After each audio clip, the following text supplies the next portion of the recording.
Jhalawar school हादसे के पीड़ित परिवारों को 50-50 लाख रुपए का मुआवजा दिलाने की मांग पर 12 दिन से अनशन पर बैठे नरेश मीणा अब सियासत का केंद्र बन चुके हैं। जयपुर के एसएमएस अस्पताल में चल रहे उनके अनशन ने न केवल भजनलाल सरकार की नींद उड़ाई बल्कि कांग्रेस में भी नए समीकरण गढ़ दिए हैं। अशोक गहलोत नरेश मीणा के समर्थन के साथ साथ अपील कर रहे हैं। सचिन पायलट फोन पर हालचाल पूछ रहे हैं। तो क्या ये संकेत है कि कांग्रेस अपने बागी नेता को फिर से गले लगाने के लिए अब तैयार है? नमस्कार, मैं हूं आकिल और आज की इनसाइड स्टोरी में जानेंगे कि अंतः उपचुनाव में क्या नरेश मीणा को मौका मिलेगा कांग्रेस की तरफ से, या फिर ये समर्थन सिर्फ एक औपचारिकता है और नरेश मीणा का अनशन कैसे कांग्रेस के लिए और नरेश मीणा का अनशन कैसे कांग्रेस के लिए एक संजीवनी के तौर पर और बीजेपी के लिए एक डरावने सपने जैसा बनता जा रहा है।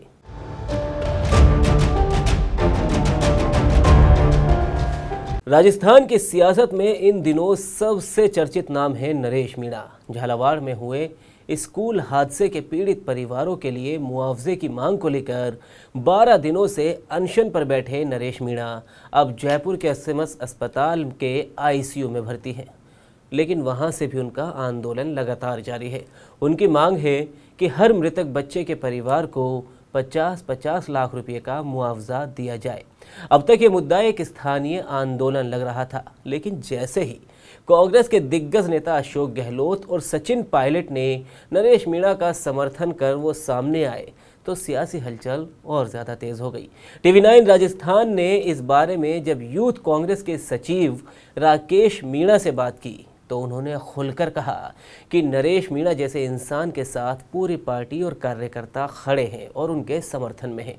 वहीं जब उनसे सवाल किया गया कि अंतः उपचुनाव में क्या नरेश मीणा को कांग्रेस उपचुनाव लड़वाएगी तो उन्होंने क्या जवाब दिया, वो आपको सुनवाते हैं और उसके बाद बात करेंगे कि कैसे नरेश मीणा अब प्रदेश की सियासत का केंद्र बन गए हैं।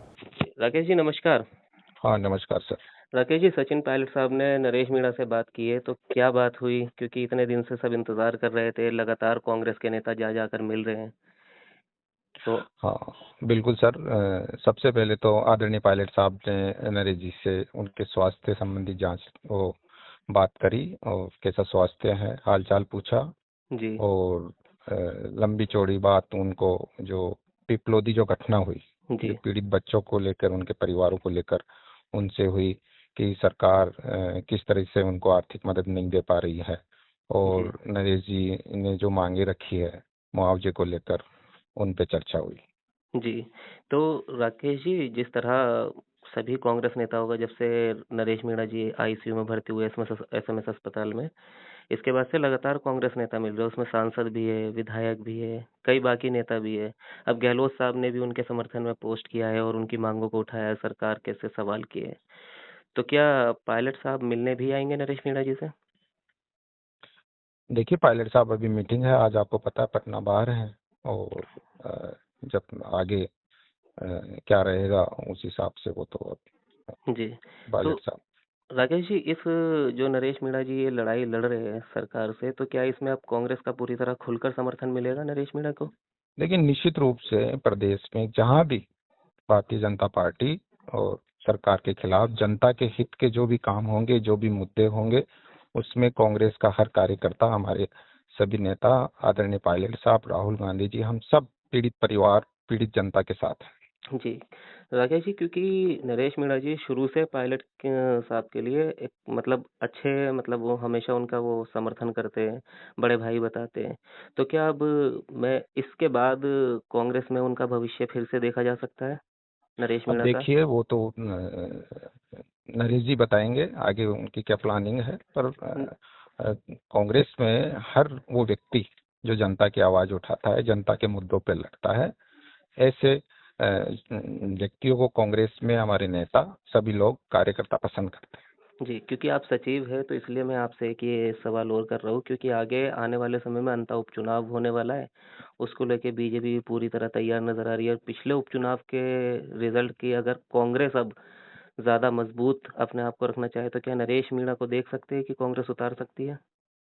देखिए, ये तो मैं यूथ कांग्रेस से जुड़ा हुआ हूँ। जी जी। ये जो हमारा शीर्ष नेतृत्व है, हमारे सभी बड़े नेता है, वो तय करेंगे। इस बारे में मैं कुछ ज़्यादा नहीं बता सकता। जी, बहुत बहुत धन्यवाद राकेश जी आपका। ये तो रही बात यूथ कांग्रेस के राष्ट्रीय सचिव राकेश मीणा की। अब दिग्गज नेताओं की भी बात कर लेते हैं कि आखिर कैसे सचिन पायलट और अशोक गहलोत जैसे नेता नरेश मीणा के अनशन पर एक प्लेटफॉर्म पर आ गए हैं। दरअसल पूर्व मुख्यमंत्री अशोक गहलोत ने सोमवार को एक्स पर लिखा, नरेश मीणा पिछले 11 दिन से अनशन पर है। उनकी भावना अच्छी है कि वे झालावाड़ में स्कूल गिरने से मारे गए बच्चों के परिजनों को अधिक मुआवजा दिलाना चाहते हैं, परंतु इस तरह लंबे समय तक अनशन जारी रखने से उनके स्वास्थ्य पर प्रतिकूल प्रभाव पड़ने लगा है। मुख्यमंत्री भजनलाल शर्मा को इस मामले में हस्तक्षेप करना चाहिए। मैं श्री नरेश मीणा से भी अपील करता हूं कि आप अपना अनशन समाप्त करें। आपकी भावना जनता तक पहुंच चुकी है। तो देखिए, गहलोत का ये पोस्ट अपने आप में दो इशारे करता है। एक तरफ उन्होंने नरेश मीणा के मुद्दे को जनहित बताते हुए उनकी मांग को सही ठहराया, वहीं दूसरी ओर उनके स्वास्थ्य को देखते हुए अनशन समाप्त करने की भी अपील की। इससे साफ है कि कांग्रेस का सीनियर नेतृत्व नरेश मीणा के साथ खड़ा तो है, लेकिन आंदोलन को अनियंत्रित नहीं होने देना चाहता। वहीं गहलोत के पोस्ट के अगले ही दिन यानी मंगलवार को सचिन पायलट ने भी नरेश मीणा को फोन कर उनका हालचाल लिया और अपना समर्थन जताया। प्रदेश कांग्रेस सचिव शीश राम चंदेला ने सोशल मीडिया प्लेटफॉर्म एक्स पर ये जानकारी साझा करते हुए लिखा, पायलट साहब हमेशा नरेश मीणा जी और झालावाड़ पीड़ित परिवार के साथ खड़े हैं।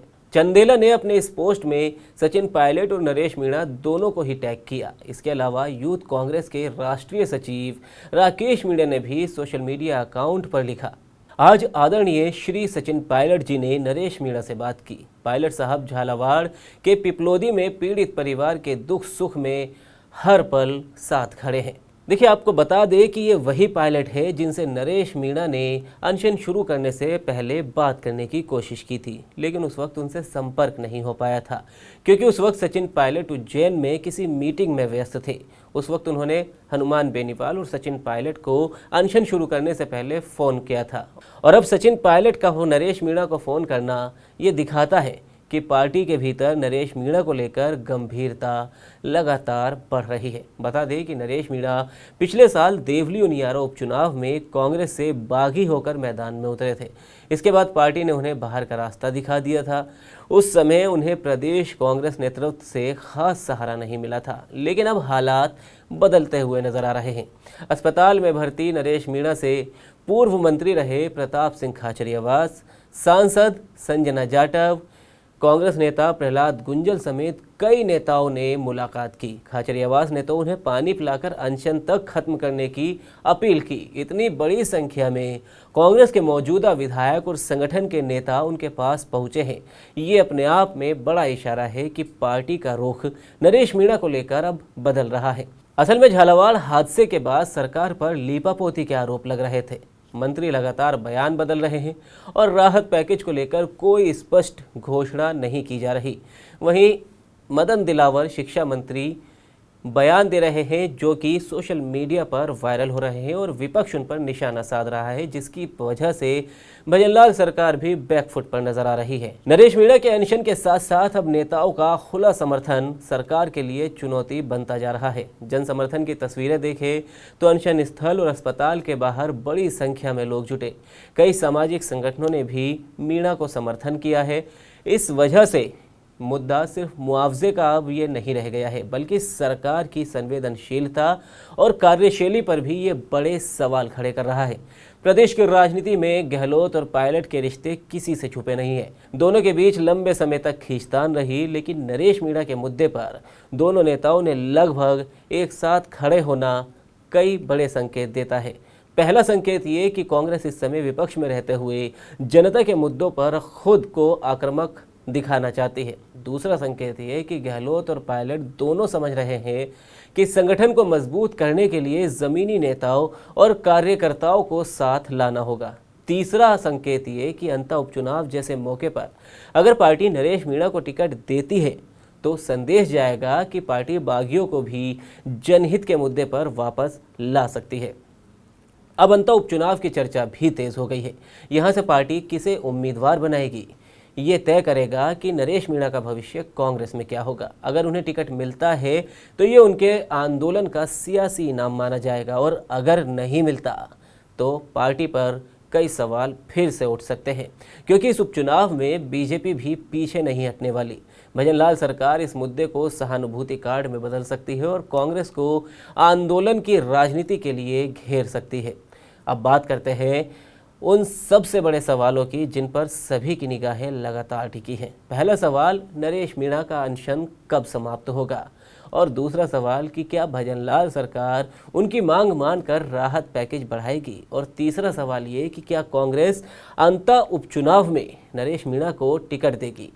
अगर कांग्रेस ने उन्हें टिकट दिया और वे जीत गए तो ये पार्टी के लिए ग्रोथ स्टोरी होगी कि एक बागी नेता को जनहित के मुद्दे पर वापसी लेकर आए और वो उनकी भी जीत भी हो गई। अब अगर टिकट नहीं मिलता तो ये सवाल भी उठ सकता है कि गहलोत और पायलट के बयानों के बावजूद मीणा को आखिर नज़रअंदाज फिर से क्यों किया गया। अब देखना दिलचस्प होगा कि नरेश मीणा के अनशन से प्रदेश की सियासत में और क्या क्या उतार चढ़ाव देखने को मिलेंगे। आपको क्या लगता है, नरेश मीणा के अनशन के बाद क्या अंता उपचुनाव में नरेश मीणा को कांग्रेस का टिकट मिलेगा या नहीं? आप भी अपनी राय कमेंट बॉक्स में ज़रूर बताएं। आज की इनसाइड स्टोरी में फिलहाल इतना ही, बाकी आप बने रहिए TV9 राजस्थान के साथ।